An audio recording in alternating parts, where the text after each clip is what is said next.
नमस्कार, आप देख रहे हैं सी न्यूज भारत और मैं हूं आपके साथ प्रिया श्रीवास्तव। वक्त हो गया है न्यूज बुलेटिन की ओर रुख करने का। इस न्यूज बुलेटिन में पहली खबर है भोपाल से, जहां हबीबगंज और क्राइम ब्रांच भोपाल को बड़ी सफलता मिली है। दिन दहाड़े लूट करने वाले आरोपियों को चंद घंटों में गिरफ्तार कर लिया गया। वहीं फरियादी से लूटे गए 5,25,000 रुपए नगद बरामद कर लिए गए हैं।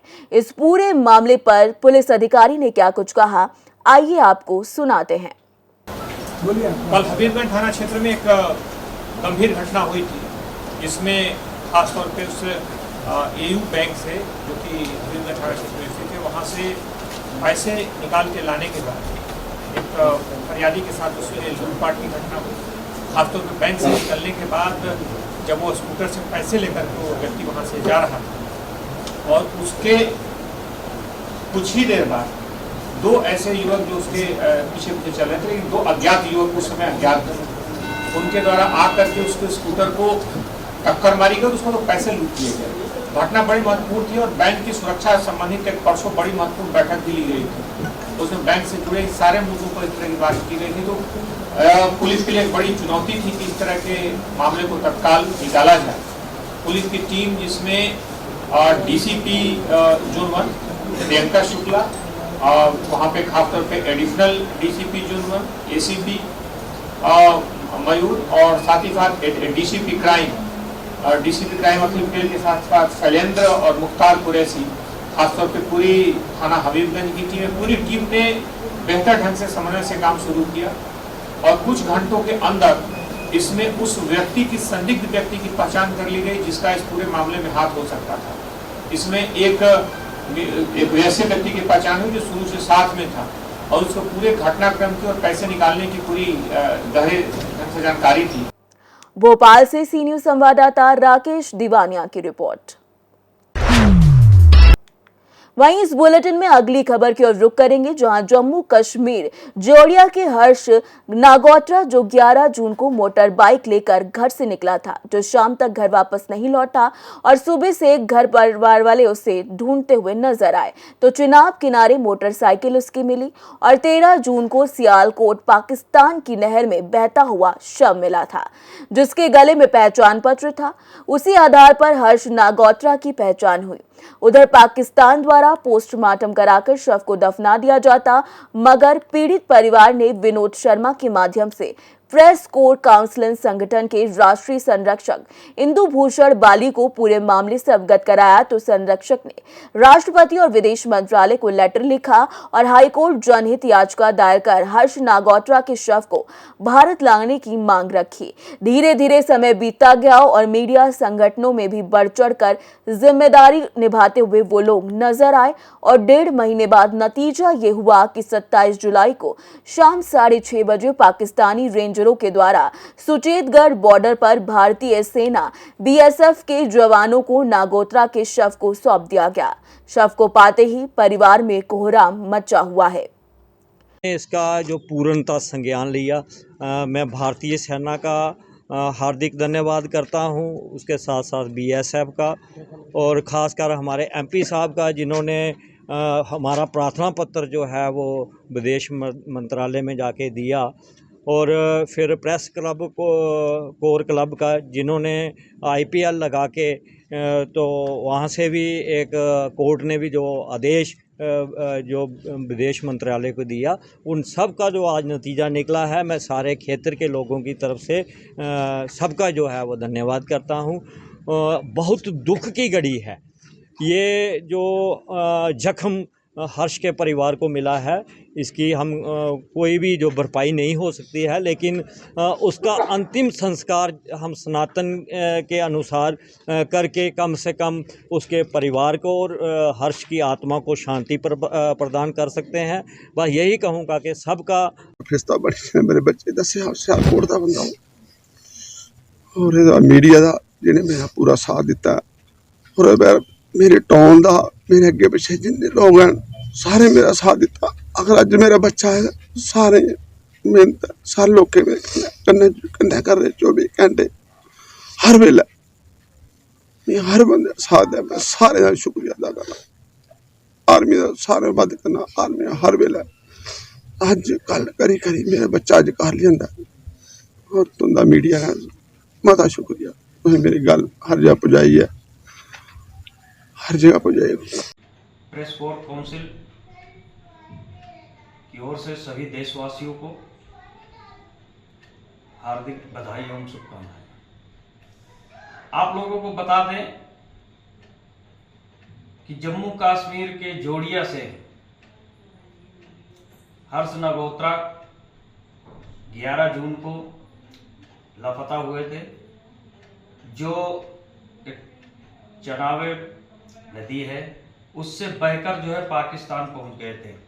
अब कैसे क्या हुआ इसके विषय में ज़्यादा जानकारी न होते हुए वो वहाँ जो है जब पहुंच गए, नहर में बहते हुए वो शव पाकिस्तान को मिला और उसको पाकिस्तान ने बिना बताए उसको पोस्टमार्टम कर वहीं जो है दफना दिया। यह जब 13 तारीख को भारत के जोड़िया में पता चलता है तो प्रेस कोर काउंसिल के जो संरक्षक इंदुभूषण बाली जी हैं, उन्होंने जो है हाई कोर्ट में याचिका दायर किया और हर्ष नागोत्रा की लाश को, शव को भारत लाने का पूरी मांग रखी। फतेहपुर से सी न्यूज संवाददाता बीके श्रीवास्तव की रिपोर्ट। इस बुलेटिन में अगली खबर ललितपुर से है, जहां ब्लॉक मड़ावरा से खबर है। ग्राम प्रधान जलंधर सत्येंद्र सहरिया का आकस्मिक निधन हो गया। परिजनों द्वारा बताया गया कि शाम के समय ग्राम प्रधान डिब्बा लेकर शौच के लिए बाहर गए थे। शौच से लौटकर घर आकर लेट गए और सो गए। इसके बाद ग्राम प्रधान की हालत बिगड़ गई। तब परिजनों के द्वारा अपने निजी वाहन से सामुदायिक स्वास्थ्य केंद्र मड़ावरा में भर्ती कराया गया, जहां डॉक्टरों के द्वारा ग्राम प्रधान को मृत घोषित कर दिया गया। ग्राम प्रधान के परिजनों के द्वारा आशंका व्यक्त की जा रही है कि जब ग्राम प्रधान शौच क्रिया हेतु बाहर गए तो वहीं किसी जहरीले कीड़े के काटने का अंदाजा व्यक्त किया जा रहा है। क्या नाम है आपका? पर्वत। कहाँ की हो? जलंधर को। क्या हो गया है इनको? हुआ उनके लिए जो कुछ हुआ होगा, बस बगैर पेट बयान हुआ कि अस्पताल में ले आकर काट खाओ कर लेटन गए थे सुबह। कब गए थे लेटन? रात में 8 बजे। रात में। तो हालत खराब कब से है इनकी? नहीं हालत खराब काट खाओ करती है, जब इनको तबीयत खराब होती तो दिन भर तो कारीगर लगाना है। अच्छा। ललितपुर से सी न्यूज संवाददाता राकेश कुमार वैद्य की रिपोर्ट। बुलेटिन में अगली खबर का रुख करेंगे। खबर महोबा से है, जहां महोबा जिले में नगर पालिका द्वारा अतिक्रमणकारियों के खिलाफ जारी किए गए अवैध कब्जे के नोटिस के बाद परेशान पटरी दुकानदारों ने नगर पालिका पहुंचकर नारेबाजी कर नगर पालिका अध्यक्ष को ज्ञापन सौंपकर दुकान न हटाए जाने की गुहार लगाई है। दुकानदारों का कहना है कि नाली को ऊपर दुकान लगाकर अपने परिवार का भरण पोषण करते हैं। ऐसे में नगर पालिका द्वारा नोटिस जारी करके दुकान हटाने की चेतावनी देना उनके लिए बुरे सपने की तरह है। दुकानदारों का कहना है कि उनकी दुकान हट जाएगी तो परिवार भुखमरी की कगार पर पहुंच जाएगा। तो वहीं नगर पालिका अध्यक्ष डॉक्टर संतोष कुमार चौरसिया का कहना है कि शासन के निर्देश पर अवैध अतिक्रमण को हटाए जाने के लिए अभियान चलाया जा रहा है। अभियान के तहत नगर पालिका की जमीनों में और नाला नालियों के ऊपर अवैध कब्जा जमाए कब्जाधारियों को हटाने के लिए नोटिस जारी किया गया है। दुकानदार अगर उक्त अतिक्रमण को स्वयं नहीं हटाते तो पालिका के द्वारा अभियान चलाकर अतिक्रमण हटाया जाएगा। हम लोग ये समस्या लेके आए हैं कि हम लोगों के पास जो अस्पताल के किनारे, रोडवेज के किनारे हम लोग बहुत अंदर बिल्कुल दबे हुए ठेलिया ठेले पे अपने कारोबार कर रहे हैं, तो हम लोगों को हटाया जा रहा है।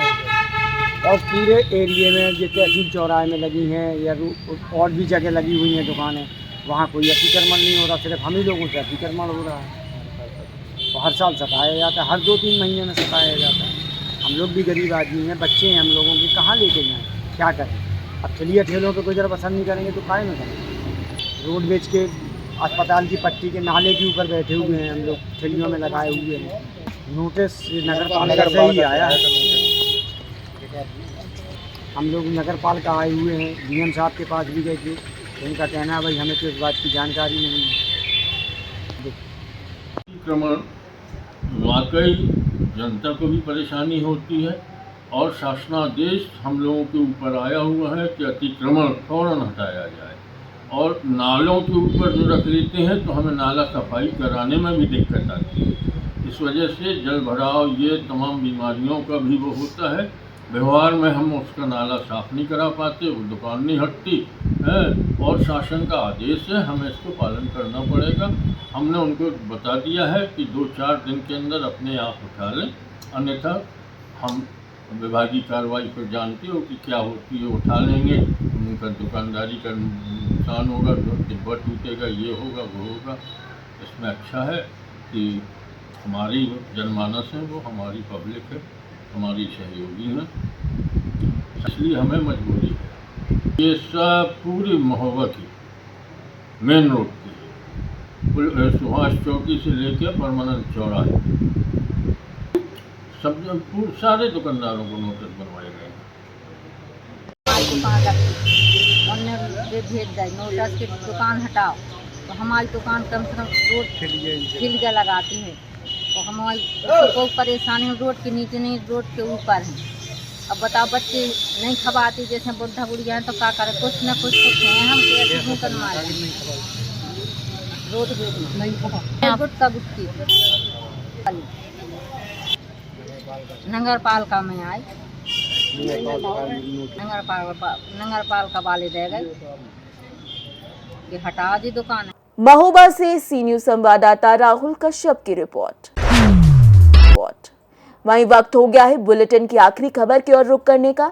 खबर रामपुर से है, जहां किसान यूनियन के राष्ट्रीय महासचिव उस्मान अली पासा ने स्वास्थ्य विभाग पर आरोप लगाते हुए कहा, स्वास्थ्य विभाग की मिलीभगत से जिले में बिना मानक के चल रहे अस्पताल और मुख्य चिकित्साधिकारी कार्यालय पर प्रदर्शन कर ज्ञापन सौंपा गया। बृहस्पतिवार को रात्रि में पहाड़ी गेट स्थित एक अस्पताल में गर्भवती महिला की मौत होने पर जोरदार प्रदर्शन करने के बाद 5 सूत्रीय ज्ञापन मुख्य चिकित्साधिकारी एसपी सिंह को सौंपा गया। इस अवसर पर उस्मान अली पास ने कहा कि पूरे जिले में खासकर कैमरी रोड पर धलरडे से बिना मान्यता प्राप्त डॉक्टर की देखरेख के अवैध रूप से नर्सिंग होम, अस्पताल आदि चल रहे हैं। अगर कोई घटना हो जाती है तब स्वास्थ्य विभाग आनन फानन में नर्सिंग होमों पर कार्यवाही कर देता है, लेकिन मिलीभगत के चलते 2 या 3 दिन में उनको खोल दिया जाता है। स्वास्थ्य विभाग में तैनात डॉक्टर के चहल नोडल अधिकारी हैं। ये सारे अस्पताल उन्हीं की देखरेख में चल रहे हैं। स्वास्थ्य अधिकारी जांच करने के लिए निकलते हैं और शाम 5 बजे तक जितने भी नर्सिंग होम, अस्पताल आदि चेक करते हैं। शाम 5 बजे के बाद लेन देन करके उन सभी अस्पतालों और नर्सिंग होम को सील से हटा दिया जाता है। ये अस्पताल दिन प्रतिदिन लोगों की जिंदगी के साथ खिलवाड़ कर रहे हैं। रामपुर से सी न्यूज संवाददाता मोहम्मद तालिब की रिपोर्ट। फिलहाल इस बुलेटिन में इतना ही। देश दुनिया की बाकी खबरों के साथ जुड़े रहने के लिए देखते रहिए सी न्यूज भारत।